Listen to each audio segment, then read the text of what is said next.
আকাশ ডাকে আমায়, বলে রোজ কেমন আছো। আকাশ ডাকে আমায়, বলে রোজ কেমন আছো। আকাশ তো আমাদের প্রতিদিনই ডাকে, কিন্তু আমরা তো সেই ডাকে সাড়া দিতে কুণ্ঠিত হই। কারণ ওই ভয় পাছে লোকে কিছু বলে। বিশেষত আমাদের সমাজে মেয়েদের আকাশ ছোঁয়ার পথে বাধা কিন্তু মেঘ নয়, বাধা কিন্তু ওই কিছু নেতিবাচক মানুষের বিষাক্ত কিছু কথা। পাছে লোকে কিছু বলে।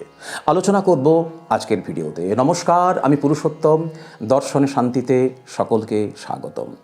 দেখুন, এখানে আমরা যে লোকের কথা বলছি, এই লোক কিন্তু সমাজের সব লোক না। এখানে যারা আমাদের সমাজে ইতিবাচক, মানে তাদের ইতিবাচকতাকে দিয়ে অপরকে আলো দেখান, অপরের অনুপ্রেরণা, তারা তো সদাই আমাদের প্রণম্য।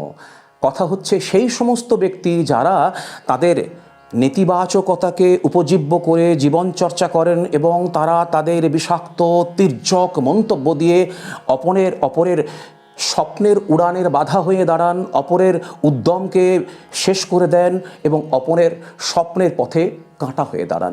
অপরের স্বপ্নের পথে কাঁটা হয়ে দাঁড়ানো এই নেতিবাচক মানুষগুলোই হচ্ছে আজকের আলোচনার লোক। এখন স্বয়ং ঠাকুর শ্রী শ্রী রামকৃষ্ণ পরমহংসদেব বলেছেন, লোক না পোক। পোক মানে পোকা। অর্থাৎ তিনি ভক্তদের উৎসাহ দিয়ে বলতেন যে এদের কথা কি শুনবি। পোকা অর্থাৎ সে এক উপেক্ষাযোগ্য বিষয়। উপেক্ষাযোগ্য মানে তাদের কথাকে গুরুত্ব দিয়ে আমাদের জীবনে যদি আমরা কোনো সিদ্ধান্ত নিই, সেটি হবে মস্ত বড় ভুল। অর্থাৎ নিজের পথে অবিচলিত থেকে, নিজের লক্ষ্যে অবিচলিত থেকে পথ চলাটাই হচ্ছে শ্রেয়। কিন্তু হয় কি, দেখুন, এই যে মেয়েদের কথা বলছিলাম, আমাদের সমাজে মেয়েরা যখন কোনো স্বাবলম্বী হতে চায়, তাদের জীবনে কোনো কিছু করে স্বাবলম্বী হতে চায়, তখন সমালোচনা শুনতে হয়, মেয়ে মানুষের এত ডানা মেলা ভালো নয়। মেয়ে মানুষ, বুঝুন, কত অবমাননাকর, কত অপমানজনক একটি শব্দ। কিন্তু কিছু মানুষ অবলীলায় তা বলে যান। আবার কোনো মেয়ে যদি তার চাকরি করে কোনো ক্যারিয়ার তিনি তৈরি করতে চান, সেক্ষেত্রেও কিন্তু সমালোচনা যে সংসারকে দেখবে।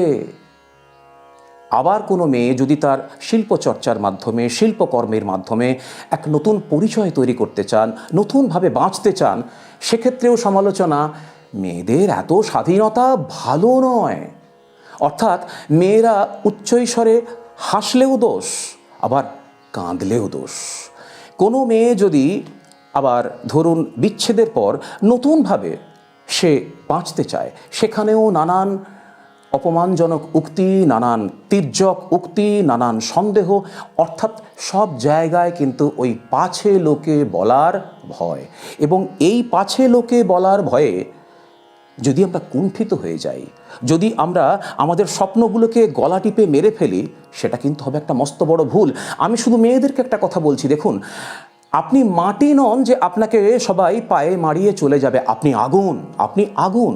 যদি আপনাকে কেউ এই নেতিবাচকতাকে দিয়ে, তার এই তির্যক মন্তব্য দিয়ে, তার বিষাক্ত মন্তব্য দিয়ে আপনার গতিরোধ করতে চায়, আপনার স্বপ্নের পথে, আপনার স্বপ্নের উড়ানের পথে বাধা হয়ে দাঁড়ান, আপনি দ্বিগুণ তেজে জ্বলে উঠুন। কেননা দিনের শেষে জীবনটা কিন্তু আপনার, আর সেটা কারোর দয়ার দান নয়। শুধু মেয়েদের কথা কেন বলছি, নারী পুরুষ নির্বিশেষে এরকম অনেক সময় আমাদের এমন ঘটনা ঘটে, জীবনে এমন অনেক সন্ধিক্ষণ আসে যে আমরা কোনো একটা সিদ্ধান্ত নিতে গিয়েও পারি না এবং পরে আমরা খুব আফসোস করি। সেক্ষেত্রে সেটা হতে পারে কোনো পারিবারিক বিষয়, কোনো সাংসারিক বিষয়, কোনো কর্মক্ষেত্রে। অর্থাৎ আমি বুঝতে পারছি যে এই সিদ্ধান্তটা নিলে আমার পরিবার বেঁচে যাবে, আমার পক্ষে এটা ভালো, কিন্তু তবুও নিতে পারছি না ওই একটাই ভয়ে, একটাই কারণে, পাছে লোকে কিছু বলে। আর পরবর্তী জীবনে মাঝে মাঝে আফসোস করি, ইস, যদি ওই সিদ্ধান্তটা তখন নিতাম বা নিতে পারতাম, আজ বুঝি আমার জীবনটা অন্যরকম হতো। কিন্তু এই পাছে লোকের ভয় আপনাকে সেই জীবনের সুখ থেকে বঞ্চিত করলো। তাহলে উপায় কী? দেখুন, প্রথম কথা হচ্ছে যে আমরা বহু ক্ষেত্রেই হৃদয়ের কথা না শুনে অপরের মুখের কথাকে আমরা বেশি ভয় পাই। এটাই হচ্ছে সব থেকে বড় ভুল। আমরা আগে হৃদয়ের কথা শুনবো, অপরে যা যা বলার তারা বলবেন। হাতি চলে বাজার মে কুত্তা ভোকে হাজার, সাধুন কো দুর্ভাব নেই হ্যাঁ জব নিন্দে সংসার। এখন এখানে দেখুন, আপনি জীবনে কতটা ভয় পেয়েছেন, কতবার ভয় পেয়েছেন, এজন্য আপনাকে মানুষ মনে রাখবে না। মনে রাখবে আপনি কতবার সাহস করে উঠে দাঁড়াতে পেরেছেন সেইটা।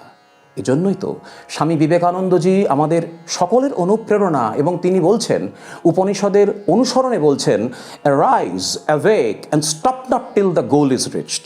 অর্থাৎ উঠে দাঁড়াও, লক্ষ্যে না পৌঁছানো পর্যন্ত থেমো না। ওঠো, জাগো, লক্ষ্যে না পৌঁছানো পর্যন্ত থেমো না। এই কথাটি যেন আমাদের হৃদয়ে বারবার অনুরণিত হতে থাকুক। দেখুন, আপনারা কি এইরকম কোনো জীবনে ঘটনার মুখোমুখি হয়েছেন, অভিজ্ঞতার মুখোমুখি হয়েছেন যে আপনি আপনার ওই স্বপ্নের সঙ্গে আপোষ করেছেন? যদি করে থাকেন অবশ্যই কমেন্টে লিখুন। আজকের আলোচনা এ পর্যন্তই। দেখা হচ্ছে পরের ভিডিওতে। নমস্কার।